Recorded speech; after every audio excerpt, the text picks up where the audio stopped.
Yes, good day po sa ating lahat mga ka-inspirasyon. At ngayon nga po ay magpabalik tayo sa ating pong unboxing vlog. So kung napanood nyo po yung commercial ni Team Katagumpay na Immortal Bag, napanood ko yun sa mismong page po niya. Chinik ko yun kasi 10 million followers po yun eh. So nakita ko po at ni-review niya na talagang saktong-sakto sa mga rider na mga kagaya po natin.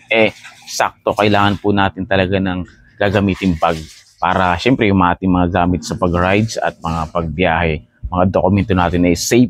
Kaya nakita ko po na maganda. So eksakto rin meron siyang link. Kaya naman nag-check out na po tayo. At i-unbox po natin ngayon yung isang bag na matagal na rin natin napapanood dyan at gusto natin magkaroon. Kaya eto na yung pagkakataon. Papakita ko na sa inyo mga tol. Ayan o. So kararating lang po nito kahapon. Yan. So, ngayon natin i-unbox. At tingnan natin kung gaano ka legit. Ito po yan. Huwag na nating patagalin dahil gagamitin na natin. So, ganito talaga yung, yung nakita ko sa unboxing. Naka-plastic lang din ng ganito. Ayan o. Tol. Solid, no? Yan. Version 4 daw. Talagang legit. Version 4 daw to mga tulo. So, hawak pa lang natin nung tela. Makikita mo na yung tibay talaga niya. Oh. Mararamdaman mo na. So, buksan natin yung compartment tol. Ito. Ang problema nung bagong ginagamit kasi, maluwag yung ganito. Saka manipis. So, pag hinigpit ako bumabalik, so, hassle masyado. So, ito. Sulit na sigurado tayo dito mga tulo. Immortal. Yan o. Shout out. Tapos may kasama siyang sticker na Immortal Bag. Yan mga tulo. So yan. So buksan natin ang loob. Yan, meron siyang mga yan o. Panalo. Mga tulo.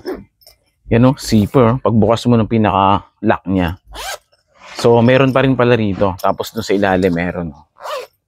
Panalo pala talaga to. Tapos yung bag, dami. Ay, yung bulsa. Ayan. Isa. Dalawa. Tatlo. Tapos sa loob, may mga kanya-kanyang mga, may compartment pa siya. Lagayan ng mga ID. Yan. Tapos, meron pa rito. Ito nga. So, lalabas, ang zipper niya is 1, 2, 3, 4. Ayan. So, mayroon pa pala dito mga tol sa likod. Yan o. So, hindi tayo na-scam. Talagang legit. Ito yun no. Version 4 ng Immortal Bag. Mayroon pa siyang etiketa. Oh. Panalo. So, ayan. Short unbox lang mga tol. At review. Yan o. Mayroon siyang kasamang sticker. So, ayan. So magagamit na natin. Sukatin nga natin muna. Yun o. Panalo, pambihira. So masyadong mahaba. Iksiyan natin na konti.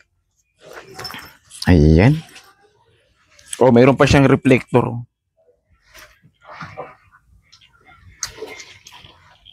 Nagkamali ako ng shoot. Yun o. Panalo. Okay, hanggang dito na lang muna kasi babiyahe pa tayo mga tol. Salamat. So, yung link, hanapin ko ulit yung link tapos ilalagay ko na lang doon sa ating pong description ng video na to. O di kaya sa ating pong comment box. So, bye-bye.